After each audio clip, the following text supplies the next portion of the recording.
bagaimana memanfaatkan sisa-sisa usia senja ini untuk menjadi usia yang berkah, usia yang membuat kita tersenyum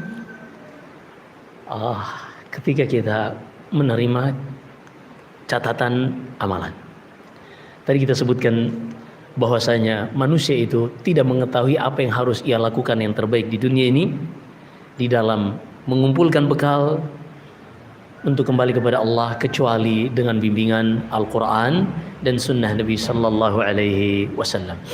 Nabi Sallallahu Alaihi Wasallam menyebutkan tentang bagaimana seyogianya seorang untuk bisa menjadikan masa tuanya ini sebagai masa yang produktif melakukan ketaatan. Sebenarnya ini adalah perjalanan yang panjang. Karena seorang berada pada fase ketiga, fase usia senja ini dia hanya akan memanen buah hasil dari apa yang sudah dia bangun pada usia pertengahan tadi. Disebutkan dalam biografi Abu Ishaq As-Sabi'i, seorang ulama dari murid Abdullah bin Mas'ud radhiyallahu an, ulama Basrah. Disebutkan Al-Dhahabi dalam kitabnya Syiar A'lamin Nubala. Abu Ishaq As-Sabi'i ini seorang sejak remaja dia nggak pernah melewatkan salat malam, salat tahajud. Dan setiap malam dia membaca 1/5 Al-Quran. Berarti 6 juz. Tidak pernah ia tinggalkan. Hingga ketika usianya mencapai 100 tahun. Panjang umurnya, Masya Allah. Badannya sudah mulai lemah untuk berdiri. Sehingga terkadang dia butuh dibantu orang untuk bisa berdiri.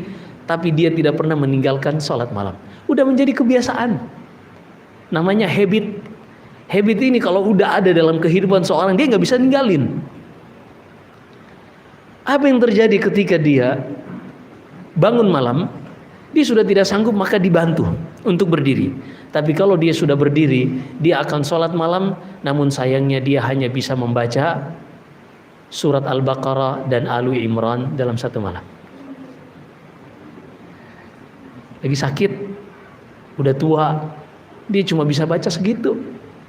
Al-Baqarah, Ali Imran, ini hampir 4 juz. Ini habit namanya. Dia udah bangun kebiasaan ini sejak lama. Sehingga sudah mendarah daging di dalam dirinya. Maka ini yang paling ideal. Tapi kan Ustadz, maaf nih Ustadz, kita baru hijrah nih. Ini gimana kita nih baru hijrah, baru kenal agama kemarin.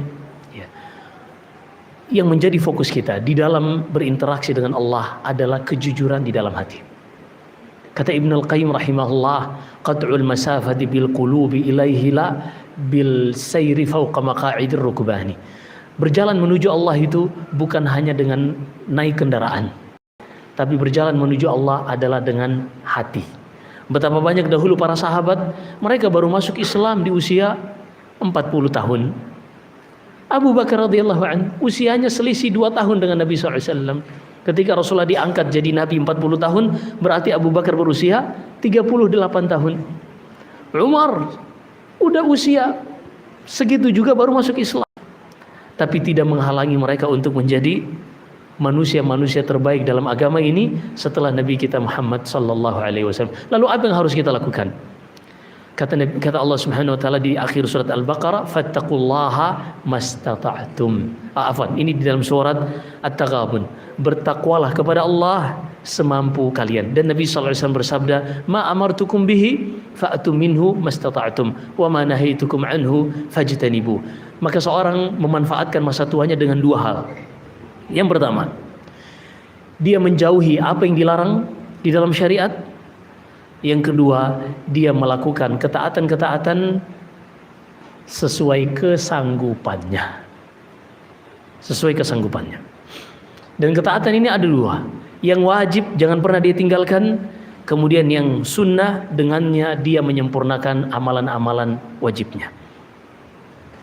Dan juga ada sebenarnya ibadah yang bagi orang-orang yang fisiknya sudah lemah, tapi mereka bisa mengalahkan pahala orang-orang yang fisiknya kuat, yaitu berzikir kepada Allah Subhanahu wa ta'ala. Dalam hadis Aisyah, Nabi SAW bersabda, "Tuba liman wajada fi sahifatihi istighfaran katsira." Sungguh sangat berbahagia orang-orang yang mendapati di dalam catatan amalan mereka banyak istighfar yang dicatat oleh malaikat. Dan banyak lagi tentunya, hanya saja semuanya ini tidak mungkin bisa kita ketahui kecuali dengan kita belajar. Maka alhamdulillah dengan adanya majelis-majelis ilmu seperti ini terselenggaranya, kita juga berterima kasih kepada DKM Masjid Ad-Daulah, begitu juga panitia kajian yang telah menyelenggarakan seperti ini luar biasa. Mudah-mudahan Allah jadikan sebagai pemberat pada timbangan-timbangan kebaikan semuanya. Ini luar biasa, adanya kajian-kajian seperti ini, ta'lim seperti ini, insya Allah akan mengalir seluruhnya pahalanya kepada pengurus dan seterusnya. Dan juga ini menjadi sarana bagi kita untuk bisa mempelajari agama Allah Subhanahu wa ta'ala. Maka semakin tua, semakin rajin datang di majelis ilmu. Wallahu a'lam.